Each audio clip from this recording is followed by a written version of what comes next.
Howdy, welcome back to another fun-filled episode of The Unknown Secrets of Internet Marketing. My name is Matthew Bertram. I am going to be your host today, and I actually have a great person to talk with today here. He's actually my co-host on another podcast. He's also the chief or the editor-in-chief of OGGN and the founder of OGGN, which is an oil and gas podcasting network. He has the largest podcast in oil and gas. He has the largest podcasting network in oil and gas, and I have the pleasure of sharing a podcast as well as a stage with him, Mr. Mark LaCour. Welcome, Mark. How are you doing today? I'm doing awesome. And thanks for inviting me to the show. This should be fun. And before I get into it, I typically read a review, and I have actually a review from our other podcast just to give everybody a little bit of teaser. This is from Hammer on June 20th, 2024, and Hammer. Mark and the team are second to none. Sales and marketing in the industry can be difficult, especially with all the digital noise nowadays, but the team does an excellent job simplifying everything and providing all the good stuff, none of the extra fluff. Keep up the good work, y'all. Love it. Thank you, Hammer, whoever you are, for the review. We appreciate it. The one thing about podcasting is please subscribe, because we don't always know who you are. Apple doesn't give us all that data. So if you're watching this on YouTube, please subscribe. Please leave us a review. We really appreciate it. It helps support the show. So Mark, our other podcast, and I've mentioned it a few times to the listeners, is we talk about marketing, sales, and how they should really be joined at the hip, especially with larger enterprise organizations like in oil and gas. And we typically talk about digital marketing on this podcast. But I think that digital marketing qualified leads, sales qualified leads really need to be merged into one. And that is something we have discussed before. And I thought there would be no better way to bring someone that has 30 years of pound the payment sales experience in one of the toughest industries to come on and share some of their insights and secrets. So yeah. And if you're wondering, I started when I was 9. That's why I have 30 years of experience. Yeah. 30 years. I mean, he's been selling popsicles and but no. So Mark, sorry, 25 years experience, 20 years experience. What would you say? Actually, if I really do the math, I think it's 27. So you're closer with 30 than you are 25. But yeah, I've been doing it for a long time. Yeah. Well, I'm super excited to have you here and really dig into the sales side and the integration capacity.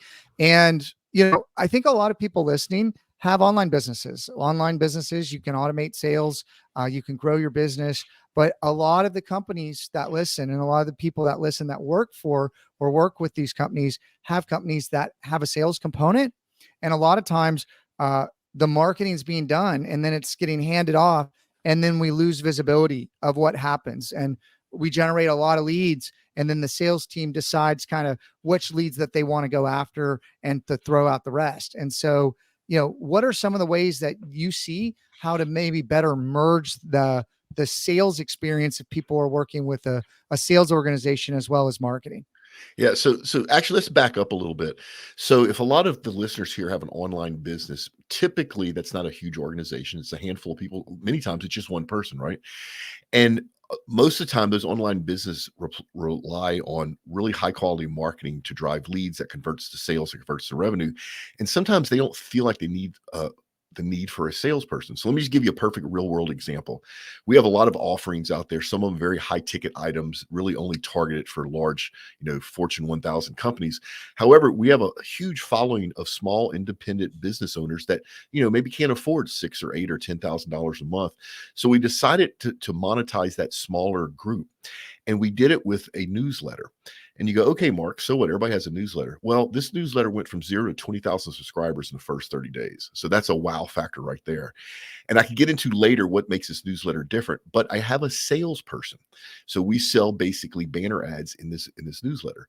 The banner ads, you can go on our website, you can buy them online, you can fill everything out. You don't need to talk to a salesperson. And that's how many online businesses operate. But I'm telling you now, folks, you're missing out.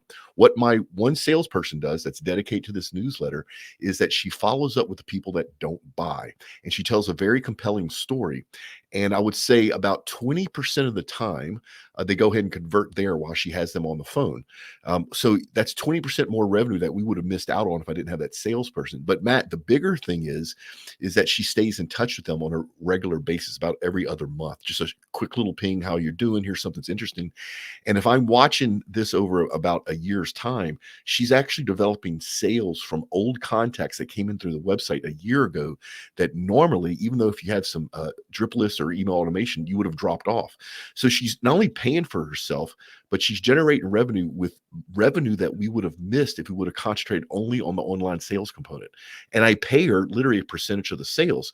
So if she doesn't sell anything, it doesn't cost me anything. So it's kind of a win-win, because it's almost a way to recover lost revenue that normally, if you're a single person driving sales through your online presence, you would have missed out on. So you've just probably piqued some people's interest, and they're talking about commission-based selling, right? So I think a lot of different people have tried different things like this. What are some keys to success if you're building like an all commission sales team? Because to your point, it's a no brainer. If they can sell it, you give them a percentage of it, kind of like affiliate marketing. Yeah, tell me about a little bit more about that. Yeah. So some of the things I'm going to tell you is the opposite of what you would think. So in my experience, what I do not want as my commission-based salesperson is somebody that's desperate for the money. And the reason I say that is that it changes their personality. They will say yes to things they normally wouldn't do. They will commit to things they're not going to be able to fulfill. And then quite frankly, because they're desperate for money, not only are they looking to make revenue with you or money for you, but they're looking at probably 10 other places, and whichever one gives them the quickest or the most money is where they're going to spend their resources. So you're going to waste your time with those people. And I know it can break your heart, because sometimes these people are your friends and you know they need the money. In my experience, I find people that don't need the money that want a little bit extra. And that tends to be people like stay-at-home moms when their kids get a little bit older, right? And they're not raising a family. If you've raised a family, if you're a man or woman that has stayed at home and raised a family, you understand business better than most people. You understand time constraints, you understand budgets, you understand the reward of working your butt off and accomplishing something like making a sale. You're smart because you've had to raise a family. So look for people that don't need the money but want to do something extra. And there's places where you can find these people. This is going to sound really bizarre, but my salesperson actually found at a farmer's market, a local farmer's market. You go, that's retarded. Is it really? Who gets up on Saturday mornings to go shopping for produce that's locally grown more than anybody else? It tends to be people that, number one, don't need the money, right? They tend to be okay financially. Yeah. Number two, they're up on a Saturday morning, which means they have some free time. Number three, they're most probably trying to do something right, which is probably feed their family fresh fruits and vegetables. And for us, that's like the ideal person. As far as the commission, it's going to depend on your margins. Luckily for us, I'm going to be open and transparent with your audience. I give 50% of the gross sales of our banner ads in our newsletter to my commission person as commission for the first month. So we sell 2-month packages. I think it's $1,100 for 2 months for a banner ad in our newsletter. Those prices, by the way, are on our website if y'all want to go back and look at it. And when she sells that, I give her half of that, which is $600 right out of our pocket. The reason I do that is I actually make my money the second month. Then it's up to us to show value to the subscriber or the buyer of that newsletter ad on that second month, so that they renew on the third and fourth month, which my salesperson doesn't get a commission on. So my commission is based on getting money in my salesperson pocket as fast as possible, and that drives the right behavior. But then what happens is, in order for he or she to make more money, they have to go find a new buyer, which then is driving the behavior I want to see. So once again, it's a win-win for everybody. No, I love that. I love that. And so one of the things we've talked about in the past is kind of channel partnerships too, right? And so a lot of people have like e-commerce or online businesses or some kind of SaaS product that they're trying to get out there, or they're trying to productize their service, right? So there's a lot of like service-based businesses that try to productize what they're doing.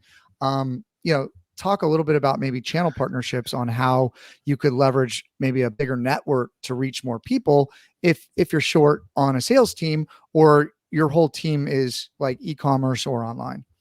Yeah. So having a third party reseller or channel partner is one of the best ways to generate cash flow almost immediately. So I'm gonna go back to our space. So we have the ear of the global oil and gas audience, but we also have the ear of high net worth individuals. If you think about our audiences, they tend to work in the oil and gas industry, so probably they make pretty good money. All right. So a couple of things right there off the bat. First thing, what I just told you is a secret on how to on alternate ways to monetize your business. Don't just think about the buyers of your product or service. Think about as a group, what else that audience have in common and how can you offer something to them? Now, when you're bringing a product or service to market, if you can find another company that's also selling in that same space, partner with them is a great way to cash flow. They literally have the clients that you need already. They know who they are. They have a high trust relationship with them, and all they are doing is bringing in a new offering to those people. Uh, like I said, extremely fast way to generate cash flow. You can scale that up to multiple millions of dollars. You can have multiple channel partners in either different industries, different verticals, different geographic regions. And that sounds wonderful. And if you handle it right, it is. However, there's another part of this. They own the client relations, not you.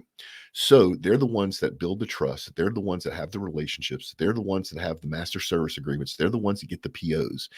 And if they decide they don't want to work you anymore, or if you have a competitor that comes in that's cheaper than you, they're going to drop you and you're left high and dry. Matt, I have seen probably hundreds of businesses in my career that depended on channel partnership. They end up either almost going out of business or they went out of business because their main channel partner dropped them and they had no other options.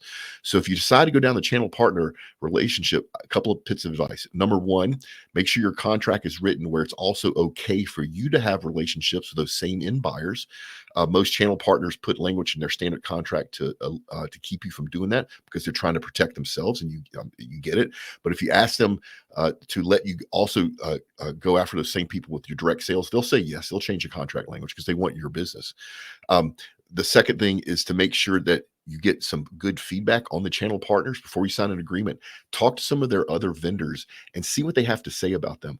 For every one good channel partner that's out there that is really going to make you money and protect your brand and work with you as a partner, there's 50 that suck.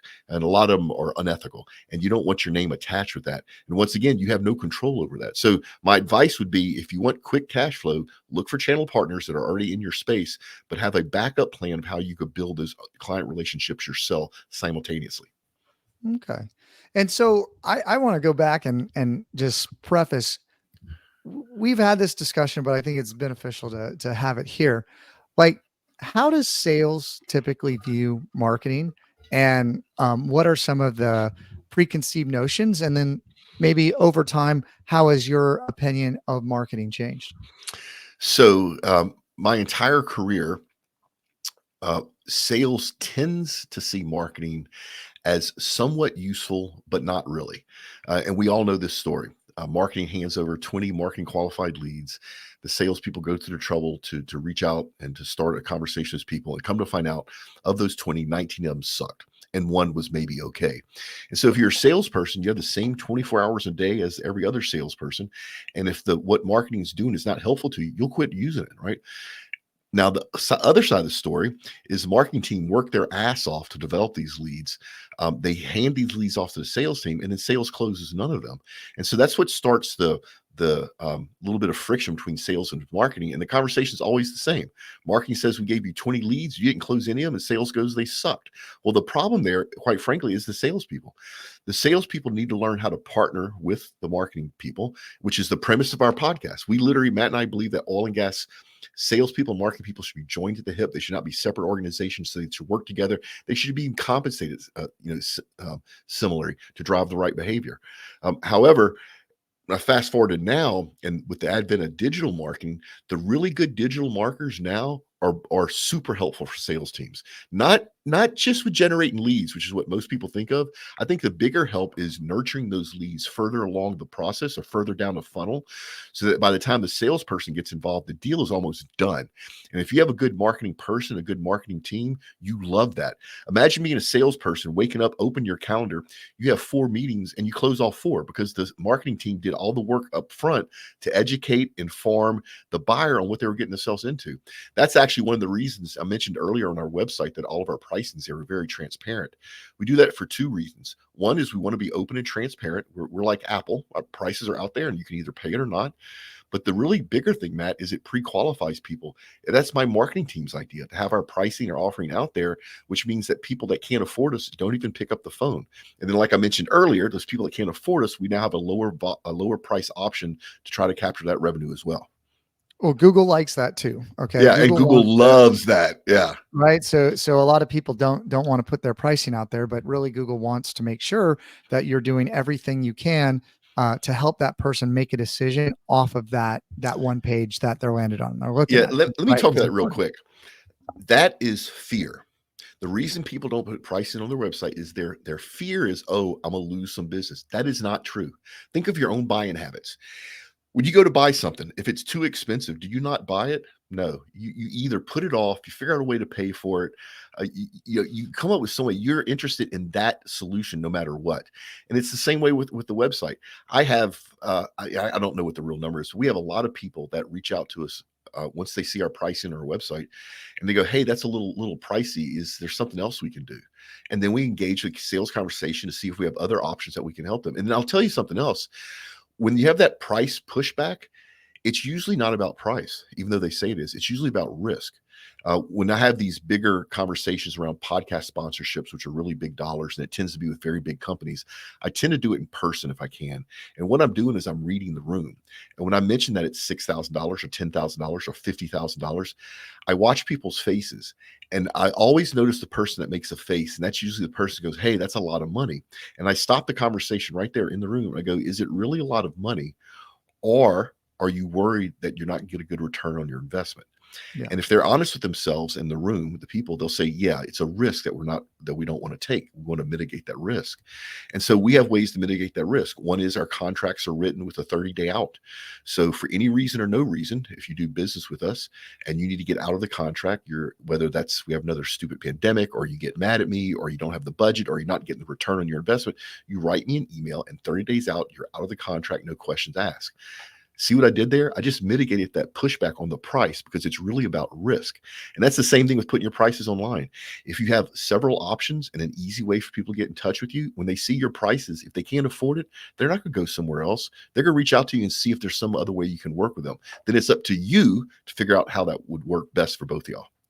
Yeah. And I think lowering your price or not feeling that your price has value, it's just a race to the bottom. You need to figure out a way that you can stack value or position that in a way in the buyer's mind that this is going to help get them from point A to point B. Like whatever they're trying to do, you're trying to solve their problem, and your product or solution should be able to do that. And if the value is there and it does that, like it shouldn't be a problem to buy. So I 100% agree. Or they could not be a good fit for you, in which case you want to hurry up for both yourself and their self, get them off of your back, right?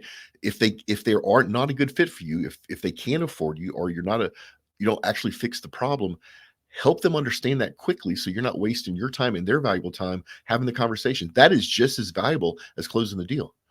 Yeah, I think that's if marketing is trying to generate leads for sales, they don't really understand maybe the buyer persona well enough, or maybe the messaging from what the salespeople are maybe saying in the field or what they're using to sell has not been communicated to marketing. Because think about it like fishing, right? If you're fishing with a certain kind of bait, you're going to catch a certain kind of fish. And if you're catching the wrong kind of fish and these are not good qualified leads, that's where the feedback loops, that's where lead scoring comes in. That's like, give that information back and then retweak the content, retweak the advertising, retweak what you're doing to catch the kind of people you want. I have landed $100 million a year companies through inbound digital marketing.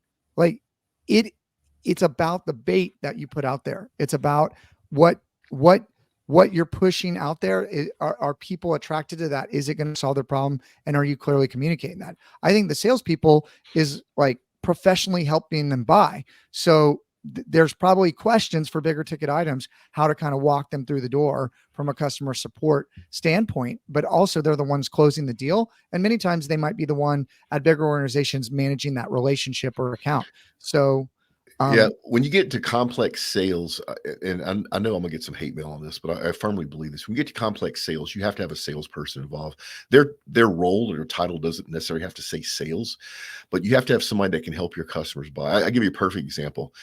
With large corporations, they tend to have two budgets: a capex budget, capital expenditure budget, that they basically toward the end of their fiscal year, they fill everything out. Here's what I want to spend money on next year, and then it goes up to some team and they approve it or don't approve it, and then that following fiscal year, that's the budget that that person has to spend. But you also have something called an operational budget or OPX budget, and that's the budget that pays to keep things running: electricity bills, payroll, health insurance, building cleaning, all that sort of stuff, and that does not have to get approved. And you go, well, so what, Mark? Well, if you're selling something that normally would hit their capex budget and you have to wait a year to get approved, and somebody else has to approve that spend, you could tell your client, I can rent it to you, and it will hit your OPEX budget. And your client will most probably go, I have no idea what you're talking about. So even though they work for the company, they don't know how to buy inside their own company's rules and regulations.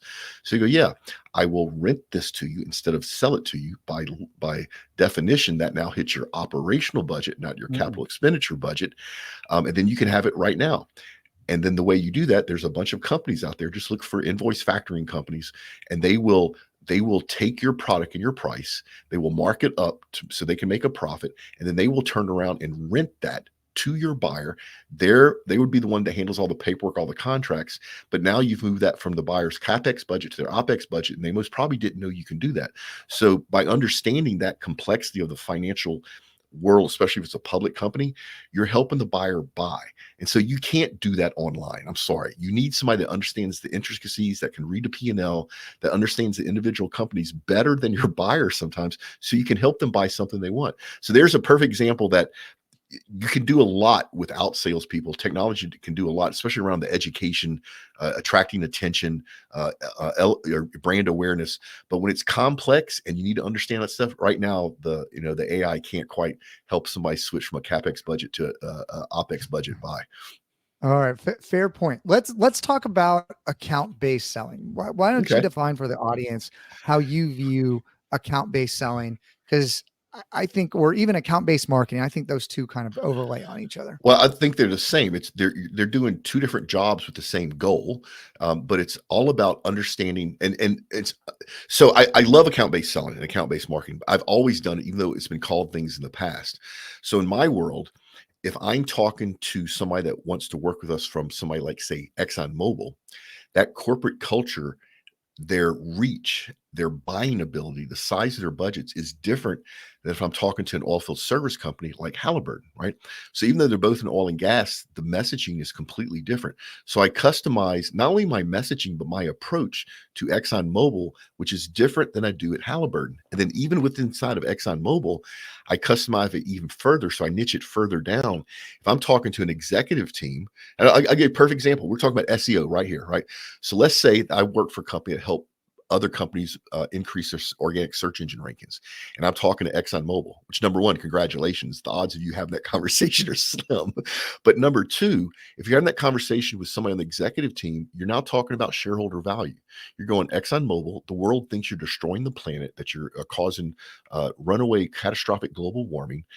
I can help you rank in areas to showcase that not only are you not doing that, but you're actually trying to help with carbon capture, sequestration, low carbon fuels, blah, blah, blah. But that whole conversation around your SEO business is now geared toward an executive conversation, and you're talking about shareholder value. I had that same conversation with ExxonMobil with their HR. Now I'm talking to them about how they can hire people, because right now young people don't want to come work for you. However, if we have the right search engine strategy, I can position you as somebody they want to go work for. So you can see how even if you had an SEO company, if you're doing about account-based selling, not only do you niche it down for the company, right, but you niche it even further down to the roles of the people you're talking to. And Matt, that is the right way to sell. If you're a salesperson, doing that keeps you from wasting your customers' time. You don't have the generic 30-second elevator pitch that you pitch out to everybody. You're not sending the same email to 1,000 people. It's individual, and it works, people. I'm telling you. And it's so much easier. The people appreciate the fact that you've customized everything.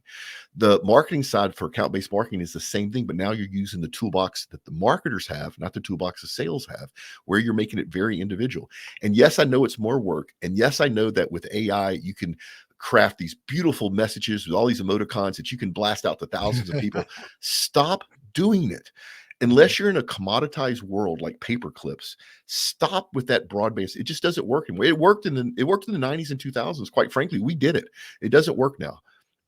Well, I think that there is going to be a resurgence of like true creativity and true branding because everybody's using the same large language models, and the messaging and the ads and the offers are all going to sound the same. So certainly if you're at the front of the line, you're going to get the most advantage, but over time, everyone's going to kind of catch up. And if everybody's working on the same language models, that's a big thing why Google did a deal with Reddit, because we need human input we don't want AI talking to AI that's overpopulating the search results. But I think you hit on something big, Mark, and I want to open this up a little bit more.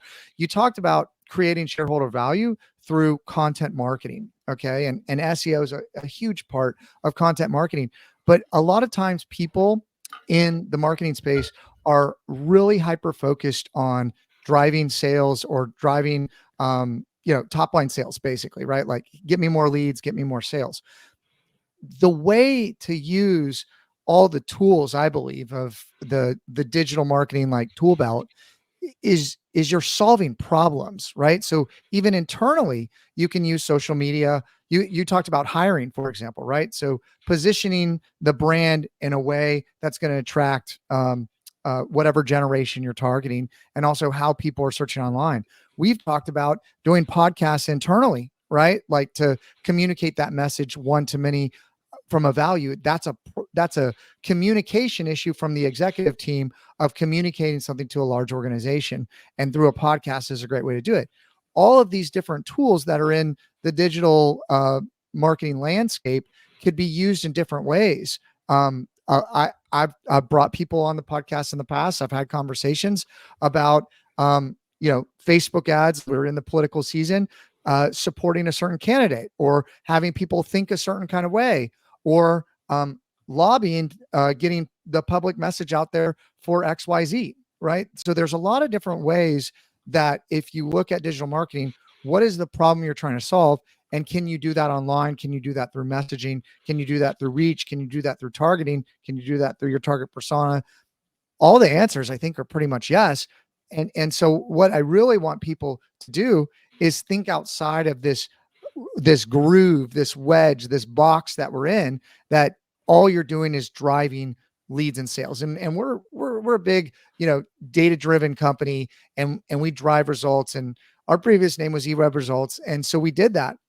And as we've started to work with larger and larger organizations, the use cases for digital marketing are so much more broad. So I was hoping you could maybe spend a little bit more time hitting on that. Yeah. And if you look at what we do, I mean, I think we have 20 or 21 different podcasts focused on the energy industry. They're all sponsored by companies, and most of those companies come to us and want to work with us, not to drive leads, Matt. It's typically, I guess at its core, it's brand awareness, organic brand awareness. But I'll give you a good example. Amazon's one of our clients, and Amazon has an issue in the oil and gas industry that a lot of people only think of them as the brown box delivery company. They don't know that Amazon has Amazon Web Service, that they're a high-tech company, that they have a lot of cloud offerings for enterprise clients. And inside of AWS, they have a sub-segment called Amazon Energy Services. It's a group of domain experts that understand the oil and gas and energy industry backwards and forwards. They used to work in it, and then they pull along the Amazon technology for the ride. So if you work in my industry and you want help with cloud computing, with a hybrid cloud mix, with stuff on your premise, big data analytics, machine learning, AI, you may not know that Amazon can offer you that with experts from the industry itself. So all we do is talk about how Amazon has these domain experts that work inside of AWS, and our audiences hear this and they go, we didn't know Amazon did that. Bing, bing. That's all Amazon wanted.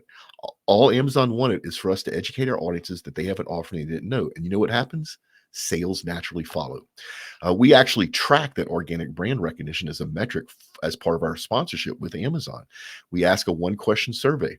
The host on the podcast reads it, saying, hey, if you want a free hard hat or laptop sticker, go click on this link. It's a 1-question survey. It takes 12 seconds, and that's the key. It really is 1 question. It really is 12 seconds. And the question's simple. Did you know that Amazon had Amazon Energy Services as part of AWS? Before you listen to this podcast, yes or no? People click yes or no, and the predominant number of people that listen say no. We bring them back to Amazon marketing, and guess what? When they go try to justify their budget spend, they now have real data that we are moving the needle, that more people know about them, which is what they wanted to do. And so it's just a wonderful relationship.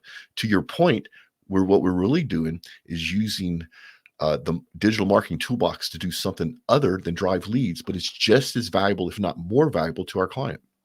Yeah, I mean, brand awareness, brand positioning, especially if you have a big brand, people might view it a certain way. And so there's a lot of discussions right now of retooling the brand or brand refresh or brand positioning or how people are affected in the market. I can I was at a talk the other night where they were talking about how HubSpot has an issue of how people view them, and they're starting to do a lot more enterprise stuff. So it's like, okay, how do we reposition ourselves online? Or maybe do we start like a DBA or another brand to go after that? And I think that there's different approaches, but many times there's a lot of organizations out there in the marketplace that actually are operating under different names and you don't know it. I'll give you an example, Mark. So we're starting to get into some apparel clients and stuff like that. And so did you know, honest question, did you know that every brand that's in the Sunglass Hut in the mall is owned by the same company? I had no idea. They buy the companies and it's all part of one conglomerate, but those are each individual brands that they sell as different companies. But you're really just buying from Sunglass Hut, which actually is part of a bigger eye care company that owns 50% of the entire air car market. And as you no, and so let me tell you, so that tells me 2 things right away. Number 1, they're trying to own their space. So if they have competitors that own a piece of the market, the right business choice for them is to go pick them up. That way they buy the market instead of having to build it. We do the same thing. We have acquired podcasts because we wanted their market. But the other thing is, imagine how much leverage they have with their vendors, with all of these different sunglass manufacturers under one roof. They have to buy the raw supplies, right? The plastic and the metal and the lenses. And by lumping them together, they get better leverage to vendors, better pricing, which then gives them a huge competitive advantage. I love the idea. Well, I mean, that's really the idea of Silicon Valley, is find a space. Like we talked about Amazon, like let's go after rare books that like people are going to order like once or twice a year or something like that. And let's own that space. And then let's build another space and then own that space. And then ultimately now they own the whole world, right? Or they're a huge market player. And that is the kind of modus operandi of most companies in the tech world, is find the space, dominate the space, build a monopoly essentially, but don't get in trouble with the government for it, and then go do it again, right? And I think that that's what we've seen over and over again. And so all these things are part of like an ecosystem of selling and marketing, right? What are some other things that we've talked about maybe in the past that we could pull through to this podcast about how sales and marketing really work well together? Oh, let's get started. So a lot of your listeners, I think, are smaller and they maybe have a smaller team. If you do, that makes it much easier to do what I'm about to say. Have your marketing people simply hang out with your sales team. Yeah. I'm not going to say force them, but get as close as you can to forcing them as you can. Marketing people tend to be more introverted than salespeople. It's the nature of what makes you good at what you do. And they tend to be a little fearful about going to client meetings. Tell them it's going to be okay. Have your salesperson introduce them as the marketing peer, and they're not really participating. They're just learning. That alleviates any fear from the marketing person to have to say something because they're worried they may say the wrong thing. Have them hang out with your salespeople. Have them sit in on calls. Have them go to client meetings. Have them go to industry events. At the same time, tell your salespeople that part of your review package or your performance review or whatever it is that the way your company structured to rate the salespeople, part of it is going to be the amount of time you spend with marketing. So also make sure that your salespeople have an hour a month carved out in their calendar to go on the marketing side of the house, take them out to lunch, hear what's going on in their world. If you can get those 2 people, not the groups. If you can get those two people together and start working together, the magic happens. Then the group comes together because you have the people together. Then, and this is where I'm gonna get some hate mail, but I firmly believe it, and I've seen it work. Figure out a way to change the compensation a little bit so that your marketing people get rewarded when your sales team kills the big deals. The marketing team contributed to that. And I know you're paying them a salary, and they may even have a bonus based on some metrics, but it's not tied to the sales success. Tying your marketing people's compensation to sales success is going to ruffle some feathers, I'm telling you now, but it drives the right behavior. And what you want to do is start out with it being very small. So when the salespeople miss it, the marketing person isn't starving to death. But at some point, I would like to see it substantial. I like to see it be 15, 10, 15, maybe even 20% of the marketing people's take-home pay. And once again, give it enough time with the people working together, it drives the exact behavior that you want, which is to generate more happy, high-paying customers. I think that having some kind of bonus associated with sales that close and really pull in the marketing and the sales team closer together is the right direction. And I've seen with a lot of e-commerce companies, the whole team all the way up to the executive suite, because I think it comes from a culture standpoint. Um, uh, Everything's driven on leads and what's going on online, and sales and marketing are literally the same function. I think with the advent of the CROs, the chief revenue officers, has started to merge those. So you don't have in an executive team a marketing person, a salesperson at odds with each other, but you have somebody that they report to, and that person reports to the executive team. So I think that's been a really good evolution in the kind of sales and marketing relationship. I wanted to add, before we get out of here, because we're sitting to get to time to wrap up, a question that could be like on our podcast, we ask if there's a LinkedIn fail or tip of the week. So certainly if LinkedIn, and I know you're on there a lot, is your secret sauce, please share that. But I would like to know, from a digital marketing standpoint, what is a secret that you would like to share as it relates to digital marketing? This is going to be unexpected, I hope. It involves college interns. So if you're in the organic search engine world, you understand how important it is your domain. You also understand that you most probably cannot get your company's name and what they do with a .com, because those have been gone for a long time. And so it's like, man, how do I get the domain name with at least my company's name in it? Preferably a .com, but if had to a .net or .org, but preferably .com, because they're all gone. And there's a bunch of brokers sitting on there. When you search for that name of your company, most probably, instead of somebody using it, it's parked somewhere and they want to sell it. So here's what I did. I actually did this for OGGN.com. We could not get it. They wanted $29,000 for the domain name. I didn't want to pay that much money for it. So I bought Oil and Gas Global Network. Can you imagine how big your business card has to be if you have that long URL on it? Plus, Google didn't rank it as well as I would have had OGGN, which is the name of our company. So I hired a college intern from my local university who was a business major, who had no connection with me on social. And that's really important. I'm going to get back to why that's really important. And basically, I pointed him at this domain and the company that was held it that wanted $29,000. And I said, I don't want to pay more than $15,000 for this. But for every $2,000 you get below $15,000, I'll give you an extra bonus. So I structured his compensation in a way that the cheaper he got the domain from me, the more money I paid him. And then I did the math in such a way that I wasn't upside down in the deal, right? And don't you know, he got that domain name for me for $4,000, and I was willing to pay 15. They wanted 29. We didn't lie, so we weren't unethical. But the reason that it worked is they had been sitting this domain name for a long time. If you went back in history and looked, it looked like they were smart enough to buy every 3, 4, 5-letter word .com they could imagine, right? And so they were sitting on it for a long time. And if I would have reached out to them and they saw the name of my company was OGGN.com, from a negotiation point of view, they probably wouldn't negotiate it for a month. And maybe I could have got it for 15,000, but probably not. When they saw a college kid and they assumed he was starting some business in his dorm room. Now, once again, we didn't lie. They made the assumption, not us. And they saw that they didn't know he was connected with me. He had all the leverage. So he got my top level .com domain name for pennies. So there's a tip that you probably have never heard before. If you do it, make sure you do it ethically. You don't want anybody that sells a domain name to come back and think you swindled them. They may have fooled themselves, which is their fault, not yours. But there's a tip that has served us very well for almost all of our podcasts. And like I said, we have over 20 of them. We own the .com, and I use that technique all the time.